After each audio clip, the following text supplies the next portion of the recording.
নমস্কার, শেয়ারবাজ থেকে আমি শাশ্বত মিত্র। আমার এডুকেশনাল চ্যানেলে আপনাদের সবাইকে স্বাগত। প্রথমেই ভারতীয় সেনাবাহিনীর উইং কমান্ডার নমন শালকে, যিনি তেজস ফাইটার অ্যাক্সিডেন্টে মারা গেলেন, তার আত্মার শান্তি কামনা করি এবং তার পরিবারকে এটা জানাই যে সমগ্র ভারতবর্ষে সমগ্র ভারতবাসী আজ তার পাশে রয়েছে। এবং ভারতের ব্লাইন্ড মহিলা টিমকে আমি অভিনন্দন জানাই প্রথম টি20 ওয়ার্ল্ড কাপ জেতবার জন্য। তো মার্কেট আজকেও দেখলেন শেষবেলায় প্রায় নিফটি, যেটা ভাবছিলাম 26,000-এর নিচে, যখন 26,100 পরপর দুটো দিন ক্লোজ করতে পারেনি, একটা ফলস ব্রেকআউট। আগের দিনই দেখবেন যে ভিডিও করেছিলাম তাতে বলেছিলাম হয়তো বা এটা ফলস ব্রেকআউট, কারণ দুদিন যখনই না ক্লোজ করতে পারে আমরা একটু সন্দিগ্ধ হয়ে যাই যে কেন করতে পারলো না। সাধারণত ভালো মার্কেট থাকলে করা উচিত। আজকে চেষ্টা করেছিল অনেকক্ষণ, প্রথম হাফের অনেকটা টাইম 26,000-এর ওপরে ছিল, 26,100-র ওপরে, পরের দিকে নিচে যায় এবং লাস্টে একটা সেল অফ আসে। এখন দেখা যাক শেষবেলায় এলেও একটা, যারা মার্কেট দেখেন তারা দেখবেন শেষবেলায় বহু স্টকের হঠাৎ 3টে থেকে 3:30-র মধ্যে কিছু মুভমেন্ট হয়েছে, ওপরে উঠেছে নিচে গেছে। যদিও সাধারণত বেশিরভাগ স্টকই যথেষ্ট নেগেটিভ রয়েছে। যাদের আপনাদের যে পোর্টফোলিও তার অবস্থা ভালো না, একমাত্র আইটি শেয়ার ছাড়া, তা হচ্ছে আইটি লার্জ ক্যাপ একমাত্র ভালো আছে। তার কারণ হচ্ছে যেটা আপনাদের বলেছিলাম, এআই রিভার্স ট্রেড, সেই রিভার্স ট্রেড হয়তো মনে করছে হবে। তবে বিভিন্ন জায়গার থেকে যেটা বলছেন যে দুটো রকম একদম ডিস্টিংক্ট দুটো অপোজিট ভার্সান আসছে। একটা হচ্ছে একজন বলছে না এআই এটা বাবেলি, এটা খারাপ, এটা আরও অনেক নিচে যাবে। আর এক গ্রুপ বলছে না AI is a thing like IT, 90 সালে আইটি যেরকম ছিল, AI is thing like that, এবং এটা অনেক অনেক long term play. Maybe we are ahead of time, কিছু দাম বেশি হয়েছে, কিন্তু সময়ের সঙ্গে সঙ্গে এই স্টকগুলো আরও ভালো হবে, খারাপ হবে না। এখন কোনটা ঠিক হবে সেটা একমাত্র সময়ই বলবে। আমাদের মার্কেটের যেটা বড় কথা হচ্ছে, দেখবেন আমাদের মার্কেটে যেটা প্রবলেম হয়েছে, আগের দিন আপনাকে বলেছিলাম যে টাকার দাম 89 পেরিয়ে গেছে, নতুন লো করেছে, নতুন লাইফ টাইম লো করেছে। তার ফলে কি হয়েছে যে এফআইআই যারা কিনছেন তারা তো এমনিতেই লসে যাচ্ছেন না। কারণ ধরুন আপনি 84 টাকা দাম দিয়ে যখন মালগুলো কিনেছেন, এখন 89 টাকা, এমনিতেই তো আপনি 5% লসে রয়েছেন। তার মধ্যে আবার স্টক পড়ে গেলে আপনার আরও টেনশন। সেই হিসাবে কি এফআইআই সেলটা কিছুতেই থামছে না। তো এটা একটা প্রবলেম। যদিও ডিআইআর টানা মার্কেটের সঙ্গে রয়েছেন, এই 60 দিন হয়ে গেল, গতকাল নিয়ে 60 দিন, আজকে হলে 61তম দিন হবে, একটা দিন বাদ দিয়ে, মানে আমাদের দিন, একমাত্র 1 ঘন্টার যে ট্রেডটা হয় সেই দিনে একটুখানি বেঁচেছিল 1100 কোটি টাকার মতো, সেটাও যদি আমরা বাদ দিই তাহলে টানা 61 দিন হবে আজকে নিয়ে, যদি ডিআই আজকে বাই করে, নাহলে অলরেডি 60 দিন বাই করেছে, এটা রেকর্ড।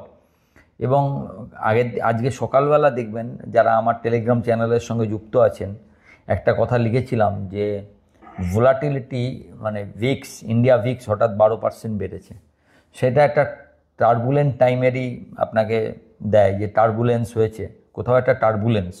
এর আগে আপনাদের মনে থাকবে 7ই এপ্রিল 2025, মানে যেদিনকে ট্রাম্প ঘোষণা করেছিল হচ্ছে এই ট্যারিফ লাগবে, সেদিন ভোলাটিলিটি 65% বেড়েছিল, 65। এটা হচ্ছে সারা জীবনের জন্য সবথেকে একদিনের সবথেকে রেকর্ড, মানে এভার রেকর্ড, 65% একদিনে ভোলাটিলিটি বাড়া।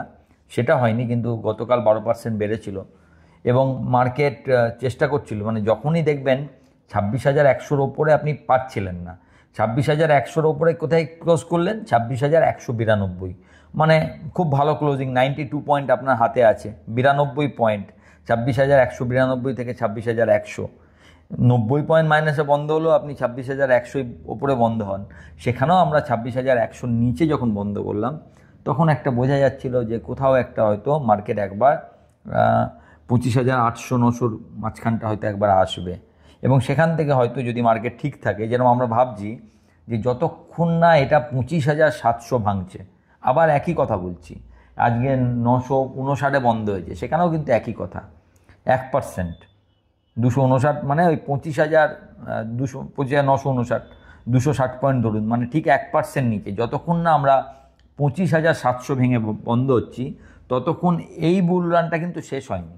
মানে এটা আবার যদি 26,100 যায়, ওপরে গিয়ে বন্ধ করে, আমরা আবার ভাববো যে একটা লার্জার রেঞ্জ ছিল, আপনাদের আগে বলছিলাম কোথায়, 25,800 টু 26,100। না আমরা 25,800 নিচে গেছিলাম, না 26,100 ওপরে যেতে পারছিলাম। ফার্স্ট টাইম আমরা ভাঙলাম ওপরের দিকটা, 26,100 ওপরে ভেঙে 26,192 ফলস ব্রেকআউট হলো, নিয়ে আমরা আবার 959 সেই রেঞ্জ 25,800 টু 26,100। এখন যতক্ষণ না আবার এই 25,800 নিচে বা 25,700 আমাদের স্টপ লস, এই 700 নিচে দুদিন না বন্ধ হচ্ছি, ততক্ষণ আমরা ভাববো না যে ট্রেন্ডটা চেঞ্জ হয়ে গেছে। Trend is still upward with corrective mode. Market ওপরের দিকে আছে কিন্তু কারেক্টিভ মোডে আছে, ওপর থেকে কারেকশান হচ্ছে, সেটা মার্কেটের পক্ষে স্বাভাবিক। এখন আজকের ডাউয়ে কি করে সেটা খুবই গুরুত্বপূর্ণ।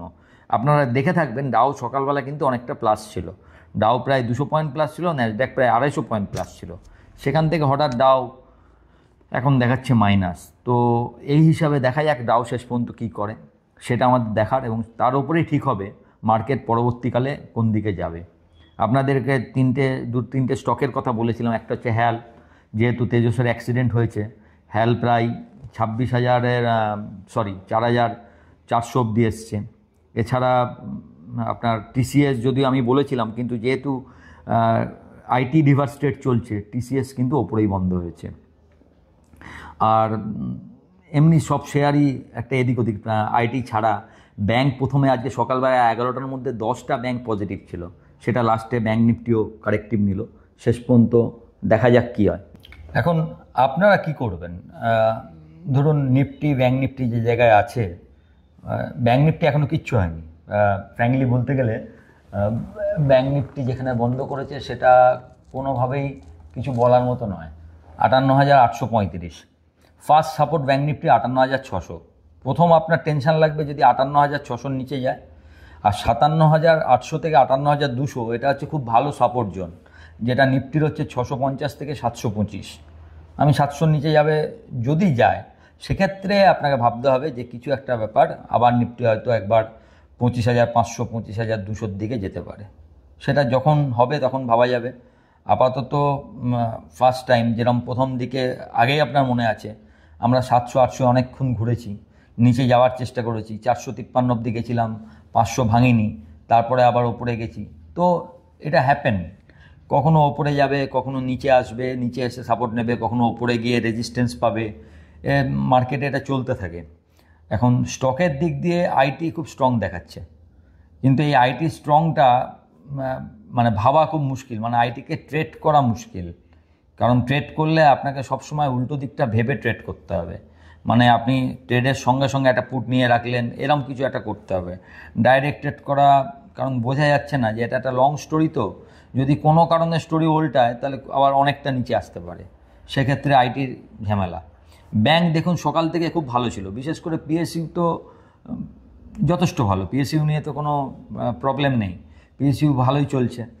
কিন্তু এই ওপরে গিয়ে আপনি আজকে দেখবেন এইচডিএফসি ব্যাংক হাইতে ছিল, কিন্তু 1% হাই, একা এইচডিএফসি, আইসিআইসিআই 0.2 ছিল, আর অ্যাক্সিস ব্যাংক 0.5 ছিল। বাকি ব্যাংকগুলো সবই ওপরে ছিল কিন্তু অল্প, এতেই ব্যাংক নিফটি প্রায় 390 পয়েন্ট ওপরে গেছিলো। সেখান থেকে ব্যাংক নিফটি মাইনাসে গেছে, ওপর থেকে প্রায় 450-500 পয়েন্ট, 500 পয়েন্টের বেশি কারেকশান হয়েছে।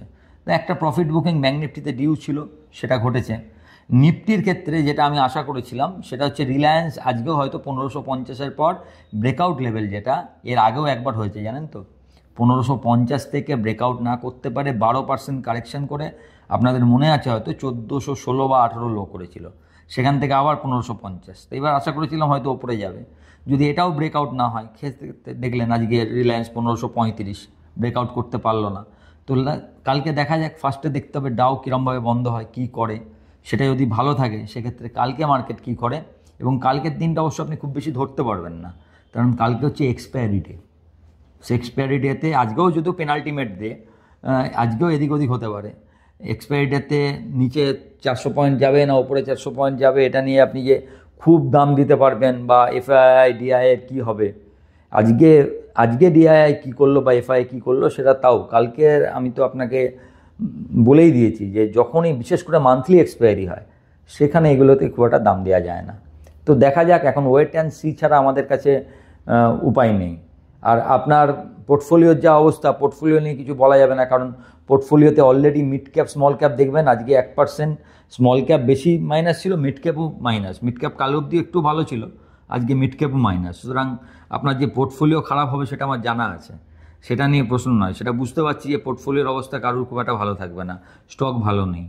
কিন্তু মার্কেট যদি পরবর্তীকালে 277-এর ওপর যায় পোর্টফোলিও আপনার ঠিক হবে, এটাও ঘটনা। কিন্তু কোনটা যাবে, 277-এ যাবে না তার আগে কোনো খারাপ খবর আসবে, ট্রেড ডিল নিয়ে কি হবে, অনেক প্রশ্ন ঝুলে আছে। এখন প্রশ্নগুলো বড্ড লেন্দি হয়ে যাচ্ছে। ধরুন ট্রেড ডিল হবে হবে, আমি নভেম্বরে ভাবছিলাম, নভেম্বরে তো শেষ হতে চললো। তার মানে আপনার প্রশ্নর সঠিক উত্তর আসছে না। আর যখনই প্রশ্নের উত্তর আসে না উল্টো দিকের, মানে আমরা যারা ট্রেডার তারা সন্দিগ্ধ হয়ে যাই, আর সন্দিগ্ধতা কোনোদিন বড় কাজ উপরের দিকে করতে দেয় না। তো এই সবগুলো মার্কেটে থাকবে, এটা নিয়েই চলতে হবে। অবশ্য মার্কেট তো এগুলো নিয়েই চলে। যাই হোক, ভালো থাকবেন। ভিডিওটা ভালো লাগলে একটু লাইক, শেয়ার, এবং যারা প্রথমবার দেখছেন আমাকে ফলো করে দেবেন, আর আমার টেলিগ্রাম চ্যানেলের সঙ্গে যুক্ত থাকবেন। নমস্কার।